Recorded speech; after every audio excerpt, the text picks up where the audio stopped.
धन्यकार जी संतों। कहते हैं ना, संतों के संग जब हमें बैठते हैं ना, तो हमें सिखलाई मिलती है, ज्ञान मिलता है, हमें समझ आती है। हमारी अमीरी हो या गरीबी हो, लेकिन संत हमें समझाते हैं कि इतनी कमाई से हमें इतना खर्च करना है, इतनी कमाई से हमने इतना रखना है, जमा करना है। लेकिन मई जून का महीना था, तो एक संत के पास मतलब इनकम नहीं थी। वो ऐसे ही गरीब था, बहुत गरीब था। मई जून का महीना, अब भूख लग रही है, उसके घर में गाय भी है और एक मुर्गा भी है। गाय भी है, मुर्गा भी है और खुद भी है। मात्र उसके हाथ में सिर्फ 10 रुपए। अब वो सोच रहे, मैं इस 10 रुपए से क्या लूं, ऐसा क्या खाऊं, मैं खाऊं या गाय को खिलाऊं, गाय को खिलाऊं या मुर्गे को खिलाऊं। बड़ी टेंशन, बहुत परेशान। दिन हो गई, दिन के 1-2 बज गए, भूख बढ़ती गई। आखिर वो किसी सोचता है, क्यों ना मैं किसी संत से थोड़ा ज्ञान ले लूं, पूछूं कि मैं क्या ऐसी क्या चीज़ लूं 10 रुपए में, जो मैं भी खाऊं, मेरी गाय भी खाए और मेरा ये मुर्गा भी खाए। अब संत के पास जाता है, कहता, संत महात्मा, मुझे ये बताओ, मेरे पास तो सिर्फ 10 रुपए हैं। मुझे ज्ञान नहीं है, मुझे समझ नहीं है, मैं इस 10 रुपए की ऐसी कौन सी चीज़ लूँ जो मेरा गाय को भी पेट थोड़ा बहुत भरे, मेरे मुर्गे का भी पेट भरे और मैं भी खाऊं। तो ज्ञानी संत जो होते हैं ना, कहीं से भी रास्ता निकाल देते हैं। वो इससे ज्ञान देते हैं कि इंसान सोच में भी पड़ जाता है। तो वो संत क्या बोलता है कि सुन, ये जो 10 रुपए है ना, अभी तो इतनी गर्मी है, मई जून का महीना है, एक काम कर, इसे 10 रुपए का एक तरबूज लेके आ। क्या बोला कि 10 रुपए का एक तरबूज लेके आ। कहता, अच्छा तरबूज का क्या करूं, कैसे करूं? बोला, जब तरबूज को काटेगा तो तू अंदर का लाल लाल हिस्सा तुम खाना, तेरा पेट भरेगा।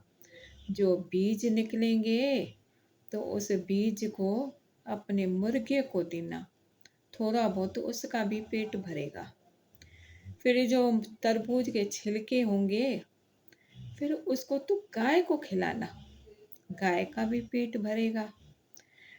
ये बात सुन के वो गरीब जो संत था, बहुत खुश हो गया कि वाकई संतों के पास इतना ज्ञान।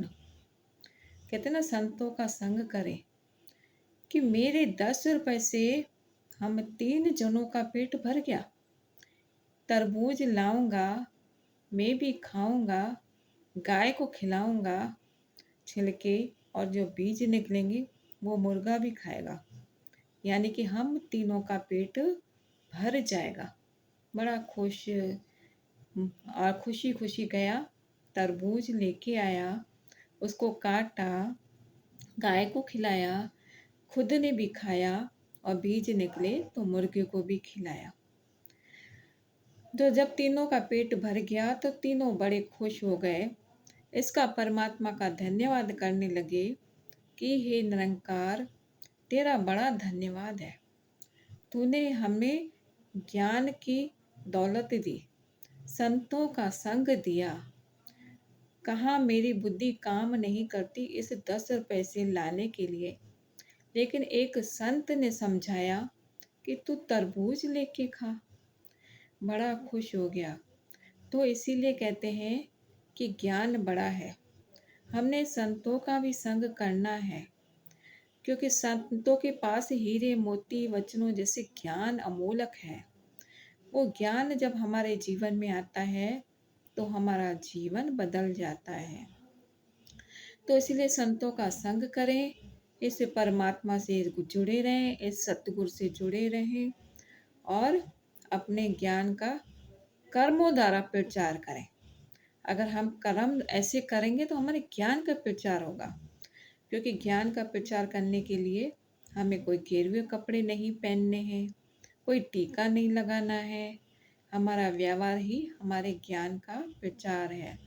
तो संतों का संग करें, ज्ञान लें और कर्मों द्वारा ज्ञान को आगे बढ़ाएं। धन्यवाद जी।